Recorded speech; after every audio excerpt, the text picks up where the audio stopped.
Children are being exposed to the internet at an alarming rate, but not just as consumers of social media platforms, but also becoming creators at the exact same time as well. And as a result of this, it has made it so much easier for creeps online to find sensitive information of people online, as well as it's made it easier for people to stalk and harass, specifically young people and minors online as well. The internet has truly given dangerous people access to hide behind a screen, spreading malicious content, whether that be through platforms like TikTok or in dangerous chat rooms, even through YouTube Kids, which we'll speak about later in this video.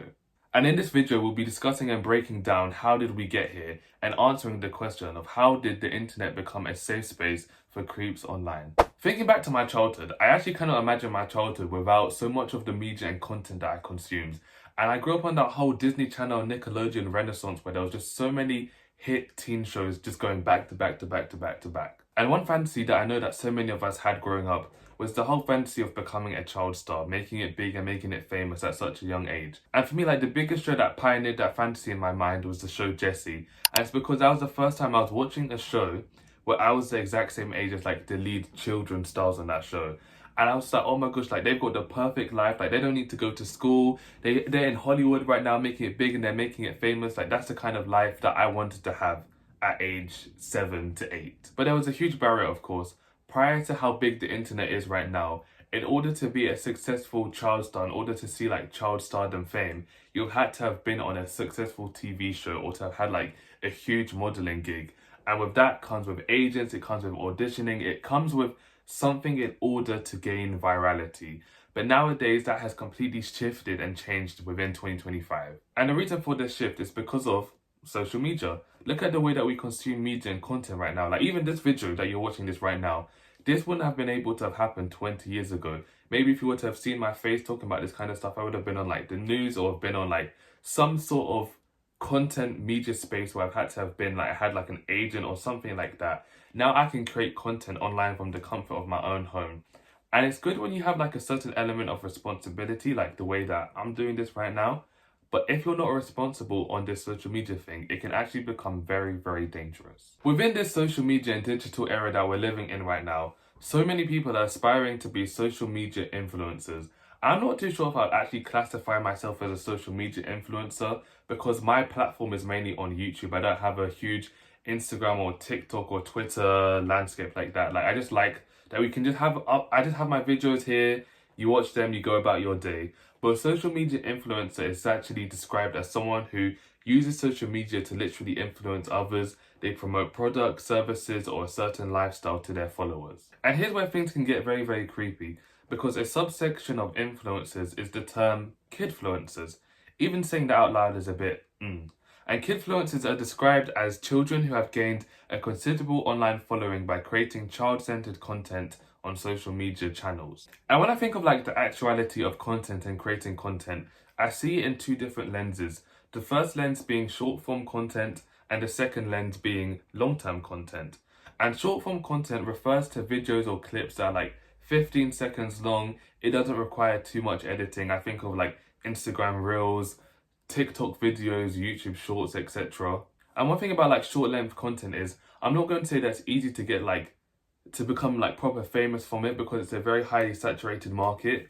But one thing about it that's got lots of good benefits for it is that it's very easy to just upload and upload and upload and upload because it doesn't require too much editing from it. And the reason why I said all of that is because sometimes I'll be like scrolling on like TikTok or on like IG Reels and then like I'll just see that a child's account pops up and it's like maybe like this is a child in like year 4 or year 5 and they've posted like a TikTok or an IG Reel and like the video is done really well, like better than some of my videos have done on those platforms. And on the flip side of that, when it comes to long form styles of content that you can create yourself, the biggest app for that is YouTube. Even if you look at my channel, I've got videos that are like 20 minutes all the way to 1 hour videos. That's videos that I've created myself. And as a content creator, when it comes to the actuality of creating content, pre-planning, production, editing, that is like a whole machine within itself, and like that is just very, very time consuming, and that's a lot of hard work. A lot of hard work is done behind the scenes for creating successful channels. So the reason why I said all of this, when it comes to short form content like IG Reels and TikTok, if you see a child sometimes on those platforms and you see okay, they've just made like a 15-second video. You can tell that it took them 15 seconds to film it, and then they just posted and uploaded it there and then. But when it comes to when you see like a child on like a platform like YouTube, there has to have been a parent or an adult figure who is recording, planning, and editing all of that. Which is where we enter this discussion of the monetization of children online. And for starters, I'm going to talk about the weird world of family channels, because they're kind of strange. They're kind of strange. There's a huge element of innocence behind vlogging. Trust me, I know that I used to vlog quite a bit in this channel. I haven't vlogged in ages, truth be told. I've just been going to work and going home. There hasn't been anything to vlog in my life. And a couple months ago, I was filming a week in my life vlog. If there's unreleased footage, I'm going to put it here. And the reason why I didn't upload that video is because I felt like it was too intrusive at one point. And the biggest reason for it is because there was one time I was frying an egg. I was recording myself frying that egg. And then I was like, why am I recording myself frying an egg? Like, no one necessarily needs to see this. Like, this isn't really content. It's just me making breakfast. And it felt like, I was like, nah, not for me, not for me right now. And another thing that I didn't like about vlogging is that when I did something cool, if I went out to a cool place, I always felt the need that I need to record this, I need to capture this, this can become content. So if I go out with my friends, if I go out somewhere cool throughout the day and I don't vlog it, I'm like, why didn't I vlog that? Why didn't I vlog that? But that's literally just me living my life. Like, me living my life shouldn't be content for me. Some people, they love vlogging, but I didn't necessarily love it. But if you see me post another vlog, just mind your business. It's because... And unfortunately, there have been so many parents, grown adults, grown siblings who have capitalized off of their children or just children around them, recording their most intrusive, most private moments day in, day out for clicks, for views, and eventually for monetization. One of the best things I'll say about social media is that you can find a video that is relatable to you. And those videos of relatability can be about some of like your most private and intimate thoughts. And the reason why I'm saying this is because I don't believe that every single family channel out there has malicious intent. There are some people who talk about, okay, what it's like being a single parent, what it's like being a parent with, who knows, like there's different elements or factors that make their parenthood journey different to the most typical parenthood journeys. And like there's an element of relatability that can connect so many parents and so many families with the same unique positions from across the whole entire world, quite literally. And one of the best things about that is that you see people in the comment sections like, oh, I thought I was the only one in this predicament. It's nice to know that I'm not alone. I have to say this, I need to say this loud and clear for the people at the front, to the people at the back. Leave the kids out of the video. Leave the kids out of the video, and I'm going to tell you why. The reason why I'm saying this is because as soon as I think of family channels, I unfortunately always think of the 8 passenger family channel. And the reason why I think of them is because I think of their mum, who was the pioneer of the family channel. She was a pioneer of the family channel, and in 2023, she was actually arrested on counts of child abuse. As much as everything on the screen was picture perfect. I'm going to say it one more time, and then you're going to lose the privilege to eat. There was actually so much chaos and destruction that was going on behind the scenes at the exact same time. One thing that deeply disturbed me about the content that was distributed on the 8 Families Passengers channel was how the content was very much so like very intimate moments that we actually weren't meant to see on camera at all. And mind you as well, their channel was active from years from 2015 to 2022. And throughout that time, the children were very, very young, i.e. younger than 15, younger than 10, younger than 5. I remember clicking some of the videos from their channel and their titles weren't explicit. It was very much so like, week in my life, get ready with me to do this, get ready with me to do that. But then I remember clicking on one video, I was like, why on earth would she post this? Ruby was recording a video where she was teaching her kids who were literally in like the pubescent stage of life. And she was teaching her daughters how to clean themselves. And like she had recorded, she was in the bathroom with them and she was like, okay, this is how you use a towel, this is how you do this is how you do that. And it's like, why on earth would you have such an intimate conversation with your children? No, fine to have that intimate conversation. Why are you having it with them on camera? And the reason why I keep saying don't post your children online is that if you are a parent and you want to become a public figure, if you want to record yourself, that is completely fine. But your relationship with your children and the children who are around you, they deserve the right to privacy. You deserve to have private moments with your children because they didn't ask to be on camera. They didn't ask to be a public figure. and children shouldn't have to suffer as a result of parents' actions. And like the biggest question that I want to ask parents slash guardians who are posting their children online all the time is, who is this content for? Like, who is your target audience in mind? Because unfortunately there's so many parents slash guardians who know that there are creeps online, and they are selling their kids online quite literally and exploiting them out for money. And when I talk about like personal moments between like parent and child, that is showering your child, getting them changed, getting them ready for school, like doing their nighttime routine, reading bedtime stories with them. Why would you record that and why would you post that? And as I said, who is your target audience when you post and record video and content like that? And here's one thing that I'll never forget. I remember this on Twitter. I remember there was this one parent who posted their child on their first day of school. It was like, happy first day of school, my child. And the child had their full school uniform on. And on their parent's bio, it had the state that they were living in. And one thing that was just so deeply infuriating about that is because it was like, now there are creeps online. There are people who are scary, dangerous people online. They've got the school uniform. They know what state you're living in right now. You've given them like so much easy access to find your child, to cyber stalk them, and to actually stalk them in public in general. And it kind of gets to the point where it feels like there's so many parents and guardians who are just giving, like they're literally just giving these creepy people access into their child's life just willy-nilly and not thinking about any sort of consequences around it. For example, why are there people who are creating accounts for their children on Instagram and TikTok? I will not understand that in the slightest. And if you look at the comment section, you'll see grown-ass adults, grown-ass men who are in these comment sections who are like, oh my, you've grown up so much, you're such a big kid right now. And it's like, this person who is online has never even seen this child in real life before, but they know what they look like when they were a newborn. Hey, they knew what they looked like when they were in the room. They know what they look like at 5 years old. And you literally giving them like a personal track and a personal insight into their lives when you're creating public profiles of your child. And then, I need a second. And like, it kind of makes you think like there is an element of innocence to it as well, where you can see a public figure or someone who grew up in like the public eye at a very young age. For example, Mia Tellerico goes viral literally like every 3 years for how she looks, how she's not a baby anymore from the show Good Luck Charlie. Where it's like, oh my gosh, my internet niece grew up, I think the term internet niece and nephew is a bit creepy. I don't want to be that friend that's too woke, but I'm actually going to be that friend that's too woke. I think it is kind of creepy. And it made me think, I think it was Jenny Aiko's daughter, correct me if I'm wrong, but I remember there was one time someone commented under a post like, oh, like, you're such a big girl now, like, my internet niece has grown up. She's like, don't call me that, I have no idea who you are. And like, from her perspective, like, how weird is that, where it's like, people could be coming up to you who you've never met before, and it's like, wow, you're such a big girl now, you're such a big kid now. It's like, I have no idea who you are. Another huge reason not to post your children as well is that we are in a crazy fast era of AI.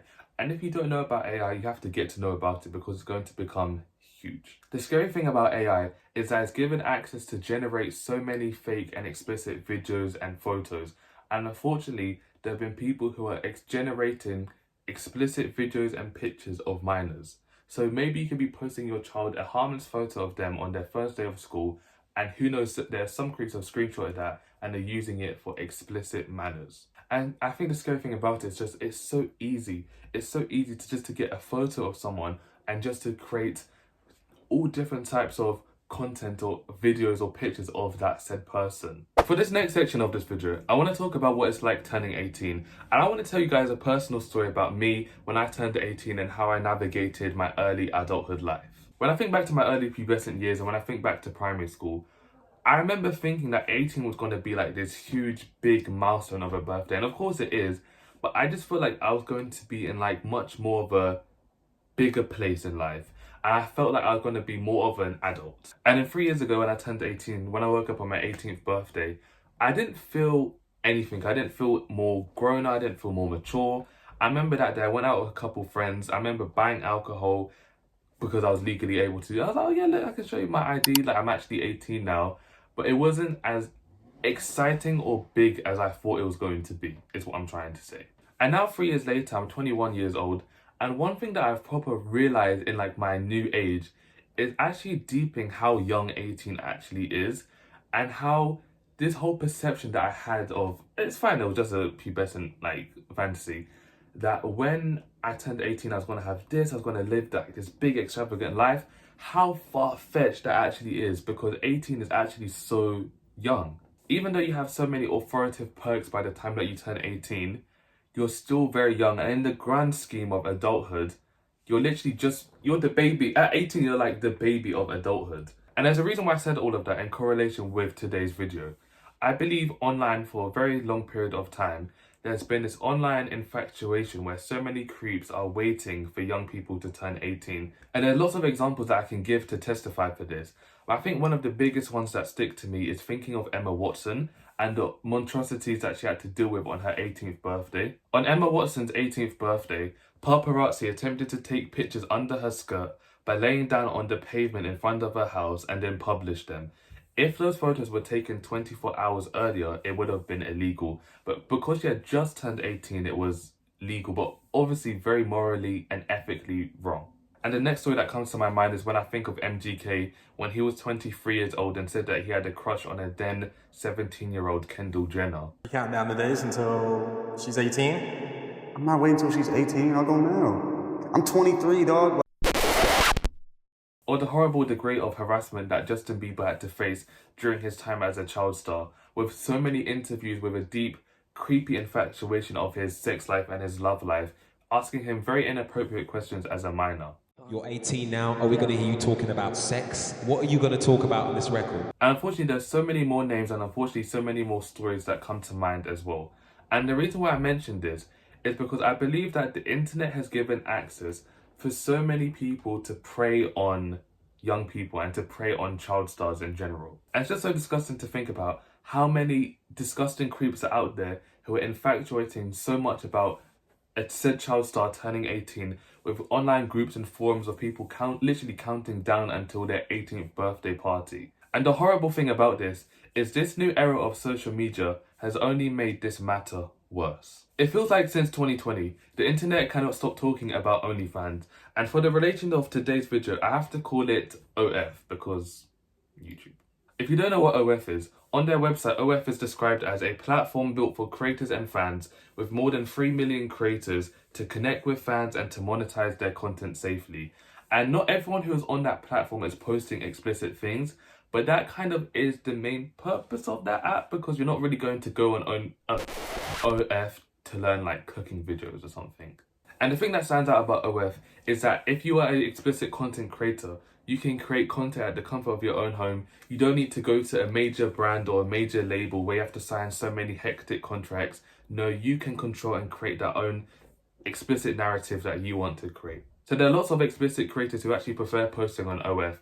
And if you want a further discussion about this, I actually have a video it should be up here or here if you're watching this on laptop, which is titled Empowerment or Exploitation, the Truth About Explicit Content as a Career and Its Generational Effect, if you want to have a more of a discussion about OF. And the reason why I wanted to mention OF is that it seems like it has been an ongoing trend where there have been so many child stars who have unfortunately been hypersexualized from the time that they were of ages of like as young as 13, 14. The second that they turn 18, they start an OnlyFans and are unfortunately able to make so much money within hours, quite literally. The first name that comes to mind is Bad Baby, and I searched this up just now. I screamed. Bad Baby has claimed her net earnings on OF totals around $75 million as of March 2025. She also reportedly earned $1 million in the first 6 hours after launching her account in April 2021, and a total of $4 million in the first day. And then I think of Lil Tay, who turned 18 in August this year, who made $1 million in the first 3 hours of launching her OnlyFans career. Every single person who is buying or subscribing to an OF's account of a creator who literally just turned 18, there's a special place in hell, the pits of hell reserved for you. And the most alarming thing about this, making $1 million in 3 hours, making $4 million in one day, shows that there was a demand and shows that so many people were like literally queuing, counting down, waiting for so many of these young child stars, the Lil Tays, the bad babies, to turn 18 so their disgusting crushes were justifiable because, oh, now they're 18, now they're 18, now they're 18. It's okay that I'm able to say that I like them in that disgusting manner. And the disgusting thing about this, of people who are buying their OF accounts, is your infatuation and your crush on them did not start the day that they turned 18. You were been waiting for this. Been waiting for this. And that is just so sick and twisted to think about. To really put into perspective how bad this actually is, visualize a store opening where there's a huge flat line. And then imagine that every single person who is queuing up for that store opening is going to see explicit photos of an 18-year-old. If you happen to walk past this line and you're like, hey, what is going on? And someone had told you, you would obviously immediately be repulsed by it. And I think putting that into your mind proper makes you realize that whole world is happening online. There's a huge world online where there's so many creeps who are lining up to see explicit photos, or are wanting to see explicit photos of people who are literally just turned 18. And I feel like right now, this era of social media, this digital era that we're in right now, there's been this huge infatuation and celebration of legality. And one thing that's just so sick, which I'm not going to find, I'm not going to look for at all. I remember on Twitter, people were discussing how there was this one 18-year-old girl who had done like this huge photo shoot for turning 18, and like she had a cake where it was like finally legal, and it was this whole lingerie suit.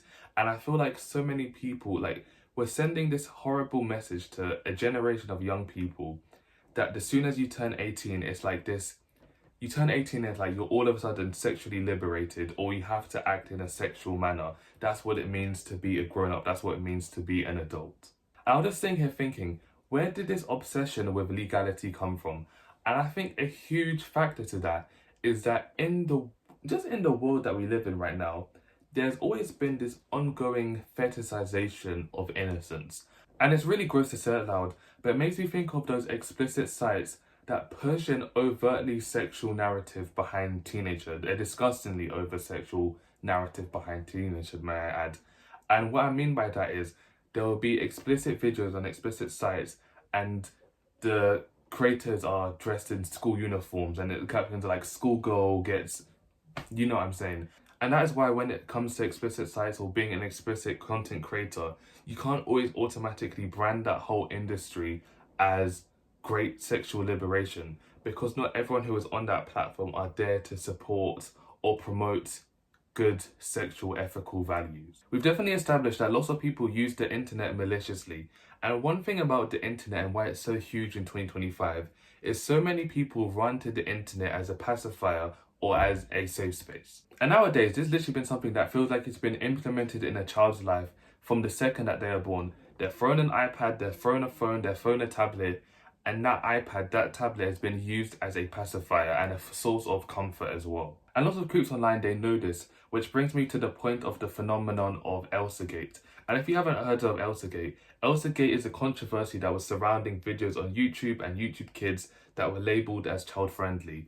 And the thing about uploading on YouTube is, it's not like something like Disney Channel, it's not something on like Nickelodeon. If you want to upload I can upload something on YouTube Kids tomorrow. I can. Tomorrow you can as well. And the problem with Elsagate was that Elsagate is a phenomenon that was depicting childhood characters in disturbing some circumstances with like overwhelming toilet humor, drinking urine, stealing, and just overall sexually explicit and disturbing videos. And there's been a generation of kids who have been watching that, and their parents haven't been monitoring the kind of content they're watching on YouTube Kids. They think, okay, here you go, put it on YouTube Kids, it's fine, they can watch it all day, not knowing that their child is actually consuming very gruesome and explicit and dangerous, harmful videos. And that exact same principle and manner can manifest itself when that child grows up. Sometimes you can see a teenager's constantly on their phone, constantly texting, and you automatically assume, okay, they're texting their friend from school. How do you know that they're not in an online forum right now? How do you know they're not in online chat rooms right now, conversating and chatting with groomers online? And that's the thing that's so harmful about the internet. It has given direct access for predators and groomers to be so fully involved in the lives of people, especially young people as well, because we are constantly always on the internet, feeding the internet with so much information and time within our general lives. In this video, we have discussed how children are being exposed to the internet at an alarming rate through Kidfluencers, the monetization of children, what turning 18 in 2025 looks like, as well as the fetishization of innocence. And we have definitely established how social media platforms have not been built in mind for kids, and how unfortunately the internet has become a safe space for predators. And the biggest question that we all need to be asking ourselves right now is, what can we do to stop this, and how can we make the internet a safer space? And with this question, I want to bring the mic back to you guys. I want to know what you guys think about this, and what can we actually do to make the internet a much more safer space. Please leave your discussions in the comment section down below, or if you want to message me on Instagram, feel free to do so. I'm going to get better at responding to messages. Like, comment, share and subscribe. If you would like to check out more of my videos on similar topics like this, I have a whole folder which is just around here, or you can click for videos up here because I'm going to put some up here that are related to today's video. As always, thank you guys so much for watching. The love does not go unnoticed. Like, comment, share and subscribe, and I'll see you in the next video.